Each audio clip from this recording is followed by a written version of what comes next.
कि सर वो आप क्या हो, आप रिकंस्ट्रक्टेड हो। मतलब समझ में आया आपको? मतलब आप कौन हो, आप रिकंस्ट्रक्टेड हो। आपके नाम की जगह पर आपको क्या लिखना होगा, कंपनी का नेम, उसके साथ ही साथ उसमें क्या लिखना होगा, एक वर्ड एडिशनल ऐड करना होगा, रिड्यूस्ड। मतलब अगर आपकी कंपनी कौन सी है, किंगफिशर है, तो आपको क्या करना होगा, आपको करना होगा क्या, किंगफिशर एंड रिड्यूस करना होगा उस नाम को। मतलब समझ में आया आपको? सर हाँ हमें आया समझ में, आगे पढ़ाओ। ओके बेटा,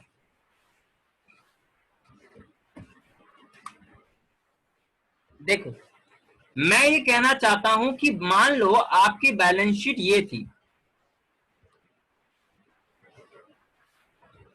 ठीक है, मतलब सन्ड्री एसेट्स आपके पास थी 1 लाख, 1 लाख के। लॉसेस आपके पास थे बेटा, ये हमने लास्ट अभी पीछे ड्रॉ भी करा था, तुमने देखा भी होगा, है ना भाई? ये थी आपकी कंपनी। तो आप क्या चाहते हो? सर हमारी लायबिलिटी भी तो थी। हाँ बेटा, लायबिलिटी भी थी। कितनी लायबिलिटी थी? सर मान लो कितना कर दें इसको, ये 1 लाख कर देते हैं, शेयर होल्डर फंड को 75,000 कर देते हैं, ठीक है। आप क्या चाहते हो? अगर आप कौन हो, आप कंपनी हो, तो आप क्या चाहते हो? आप चाहते हो कि मेरी बैलेंस शीट कैसे भी करके क्या हो जाए, मेरी बैलेंस शीट कैसे भी करके ऐसी हो जाए, मतलब एसेट्स मेरी 1 लाख की आ जाएं और मेरा शेयर होल्डर फंड 75 का है तो 75 का ही रहे, लेकिन इसकी लायबिलिटी जो है ये 25 की रह जाए। मतलब समझ रहे हो? मतलब किसके बराबर हो जाए, मतलब लॉसेस मेरे क्या हो जाएं, वाइप्ड हो जाएं। आप इस हिसाब से चेंज कराना चाहते हैं, समझ रहे हो? तो बेटा इसके लिए क्या करना होगा, ये प्रोसेस तो आपको समझ में आ गई। हमें क्या करना है सर, हमें तो अकाउंटिंग करना है, हमें तो ये ना तो कोई चीज ड्राफ्ट करनी, ना हमें कुछ और करना। हम कौन है, हम तो अकाउंटेंट है, हमें तो अकाउंटेंट वाला काम करना है। तो सर सारी प्रोसेस आप लेके आओ और उसके बाद हमसे बात करना कि हमें करना क्या है।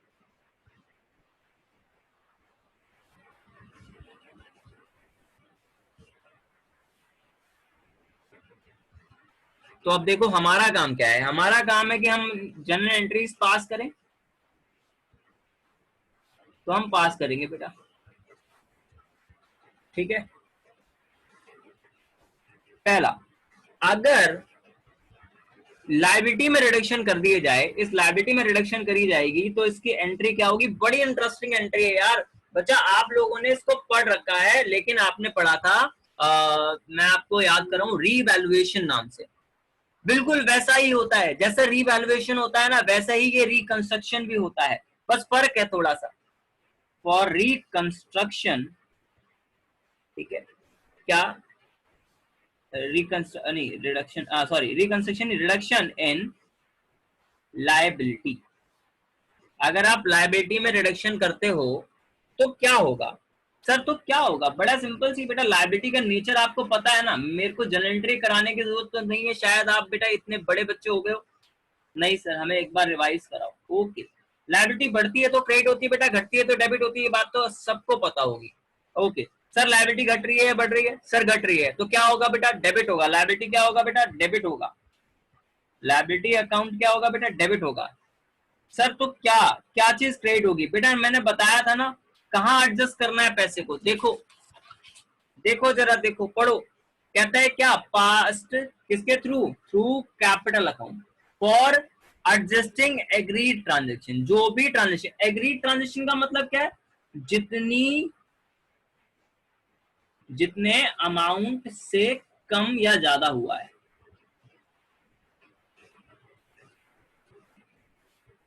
मतलब समझ रहे हो?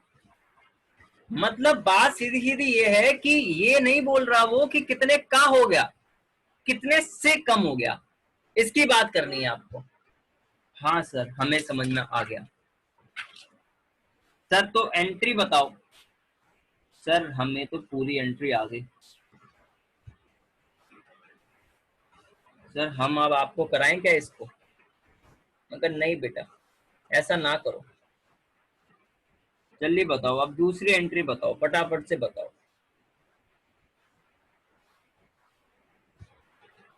एक एक बच्चा अपने चैट में इसकी एंट्री लिखेगा, जो मैं लिख रहा हूं उसकी एंट्री मुझे लिख के दिखाएगा। फॉर इंक्रीजिंग इन लायबिलिटी, अगर लायबिलिटी इंक्रीज होगी तो एंट्री क्या होगी? जल्दी।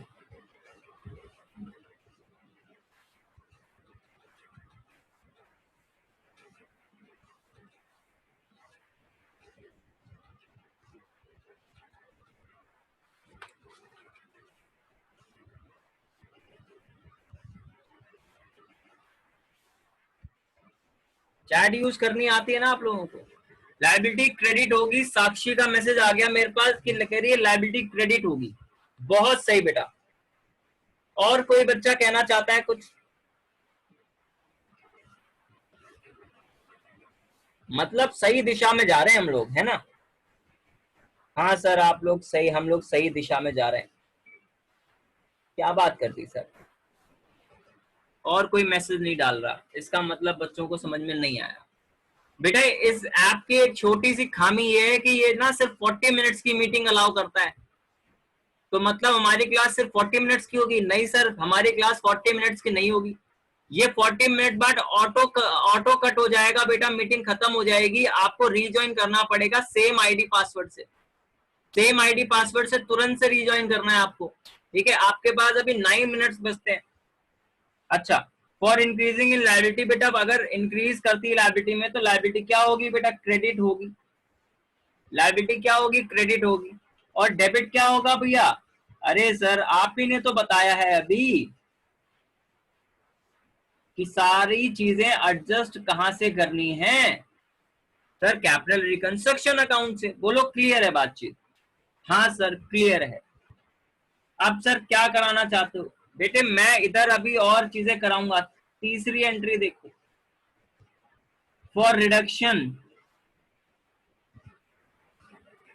In asset value.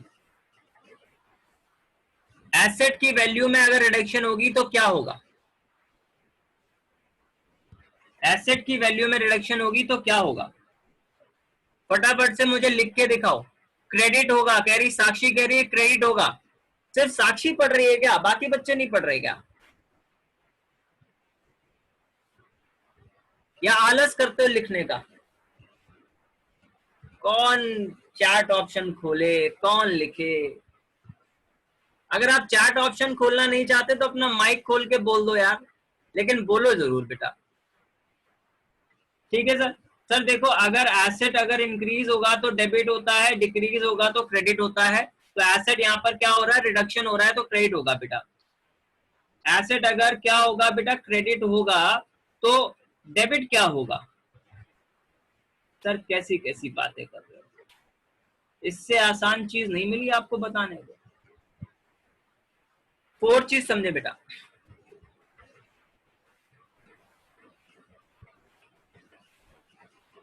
For increasing in asset,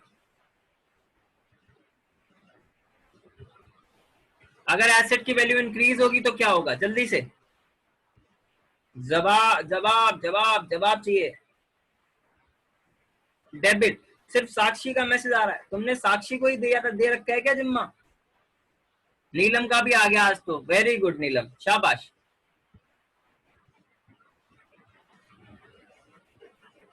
और कौन है? बस दो ही बच्चों के मैसेज आ रहे हैं, दो ही बच्चों को समझ में आ रहा है। रेखा तुम्हें समझ में नहीं आ रहा? निधि को भी नहीं आ रहा? अच्छा, कई सारे बच्चों को ये पहले से आता होगा चैप्टर, मुझे ऐसा लगता है।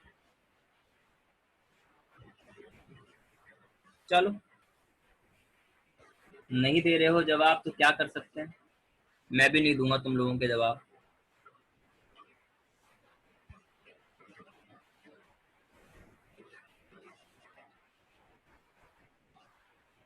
हाँ, निधि ने बोला डेबिट होगा, वेरी गुड निधि। ठीक है बेटा, ये बात समझ में आ गई आप लोगों को? फटाफट से नोट मार दो अगर नोट मार पा रहे हो तो। फिर हम आगे बढ़ा रहे हैं। डन। मैं 3 तक गिनूंगा, नोट हो जाना चाहिए। 1 2 3, हो गया नोट।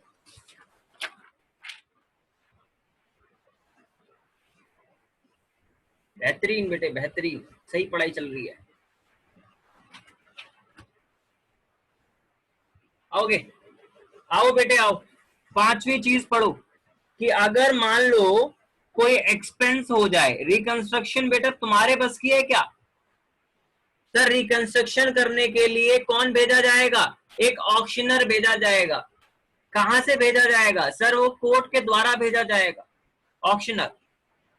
ठीक है, एक फाइनेंशियल एडवाइजर, फाइनेंशियल ऑफिसर भेजा जाएगा, असाइन किया जाएगा। सर तो उन सबकी फीस पे करनी होगी। सर उन उसको काम करने के लिए बेटा पैसे भी बहुत सारे लगेंगे।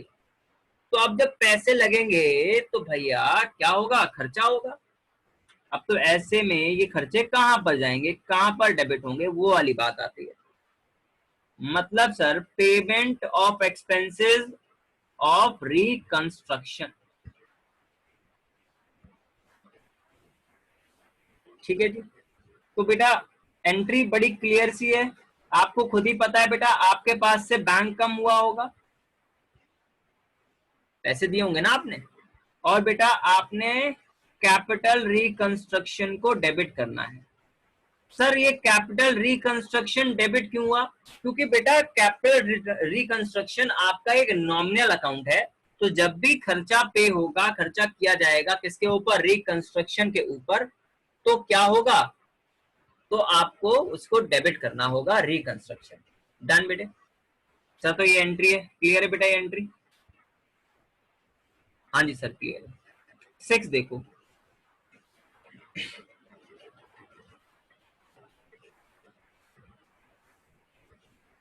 सर ये ऐसा चैप्टर है जिसमें थोड़े बहुत क्वेश्चन मुझे कराने हैं, बाकी लगभग खत्म हो जाएगा बेटा जब तक हम जितने हमने नोट्स बनाए उसमें। बट अब उसके लिए ना मेरे पास मटेरियल नहीं मिल रहा बेटा क्वेश्चंस कराने के लिए, तो मुझे कुछ ना कुछ करना पड़ेगा। किसी बच्चे के पास बताओ टेनियर नहीं है, हद हो गई। चलो, कंटिंजेंट लायबिलिटी वेव्ड। वेव्ड का मतलब समझते हो? माफ कर दी गई, मतलब नहीं देनी है तुम्हें। बेटा सर सवाल है हमारे पास। मैंने कहा क्या सर ये कंटिंजेंट लायबिलिटी क्या होती है? मैंने कहा बहुत बढ़िया सवाल। देखो बेटा कंटिंजेंट लायबिलिटी वो लायबिलिटी होती है, ना तो उसके अकरेंस का पता, वो होगी कि नहीं होगी, ना तो उसके अमाउंट का पता, अगर होगी तो कितने की होगी, हमें कुछ नहीं पता बेटा। मतलब ना तो हमें उसके अकरेंस के बारे में पता है, मतलब होगी या नहीं, पता ही नहीं हमें कितने की होगी,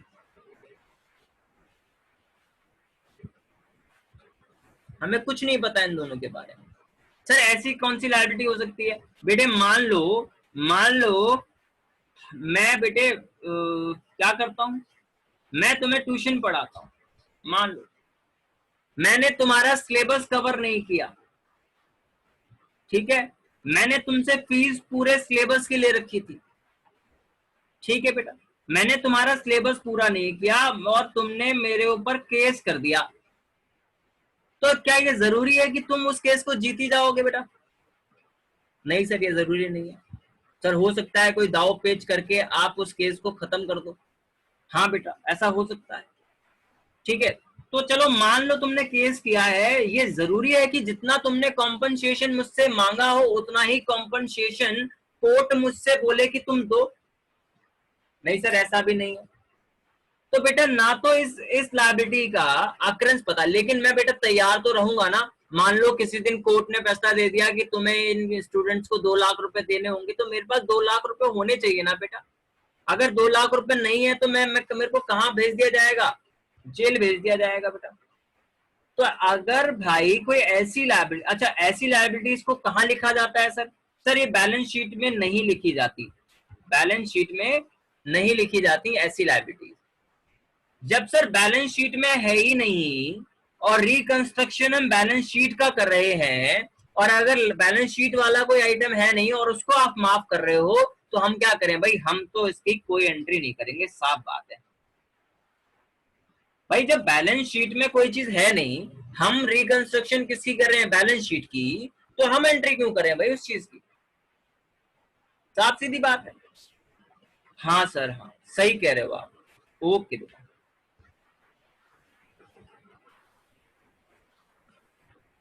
अब क्या करना है, अब मान लो कंटिजेंट लायबिलिटी को पे करा लो। क्या मतलब सर, मतलब कोर्ट ने डिसीजन दे दिया है कि तुम्हें कंटिजेंट लायबिलिटी को पे करना है। अगर अब आपसे बोल दिया जाए कंटिजेंट लायबिलिटी पे करो, सर हमें ना कुछ एग्जांपल लिखवा दो ताकि हमें याद रहे कि